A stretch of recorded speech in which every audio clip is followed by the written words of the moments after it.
warning before you listen. This epic is not for children, nor for the faint of heart. We retell the ancient Greek myths as they were born, unfiltered, unsoftened. Scenes of violence, curses, betrayals, and a hunger for power that shows no mercy. Given the many conflicting versions of the Titan War, the events have been rebuilt to complete the missing pieces. Here, we tell the myth as it was meant to be told. Sources and references are listed in the episode description. Chapter 47. From War of the Titans, Clash of Weapons, and the Fall of Time. The fall of light into shadow, the assault on the stronghold. When the heart of the gods is attacked, from where they least expect, even the heavens burn in vain. While the three fronts blazed, Zeus, clashing thunder to thunder with Hyperion in the skies, Poseidon tearing the oceans apart with tsunamis of fury, and the 100-handed shaking the earth as nations trembled beneath their feet, in that precise moment, the true collapse began.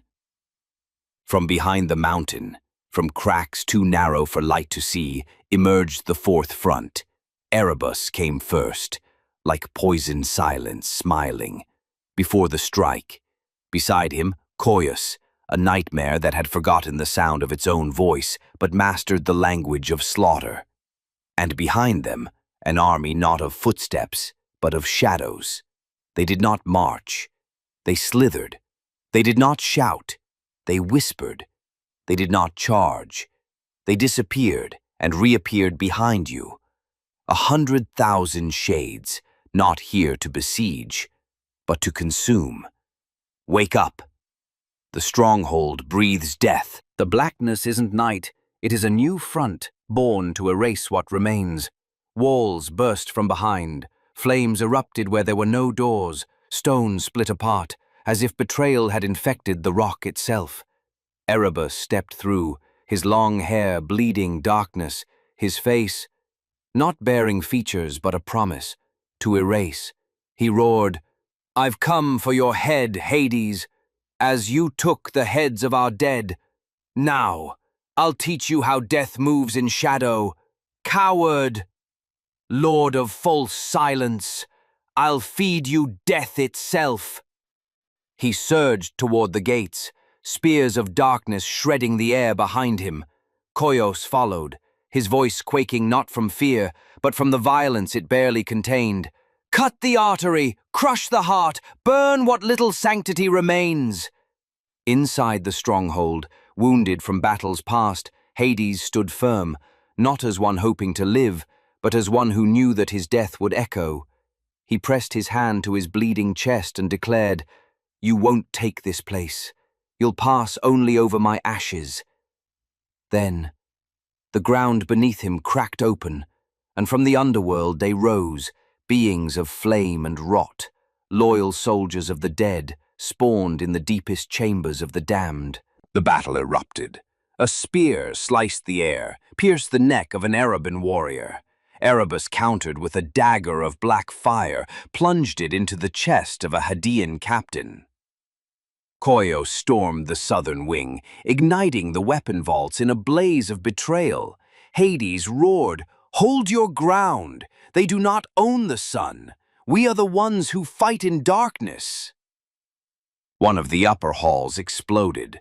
Golden corridors collapsed. Statues fell. Miniature gods were scattered like ash in the wind. From above, Zeus, mid-duel, glimpsed a strange glow behind him. His voice cracked. "The stronghold, it's burning!" But he couldn't descend.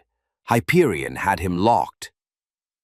From the sea, Poseidon too turned, eyes wide. "Madness! The stronghold!" But Thaumas dragged him back by the throat. Even Demeter, feeling the soil beneath her weaken, whispered, "There's another front, one we did not see coming." But no one could intervene. The slaughter raged. The council chamber collapsed on soldiers' heads. a boulder exploded from within, and from it emerged a warrior of shadow, as if reborn from a curse. Hades drove a blade through Erebus, but she only smiled and vanished into smoke. Then, behind him, her voice, "You're next, grave king." And so it ended, or began. The fortress blazed, the sky dimmed under grey smoke, screams tangled with the howling wind. Hades fought on. His soldiers bled out. Erebus led like a curse with no face but its blade. Coeus stood in the center of the massacre, drawing circles onto the earth, opening doors to depths not yet tapped. And thus, the fourth front was lit, the front of the heart, the front of the stronghold. But it was not yet over. It had only just begun. This chapter of the epic has come to an end, but remember, what you've just heard is not a record of facts, but the echo of a myth, a story born from the imagination of the ancients, etched into the long memory of humankind.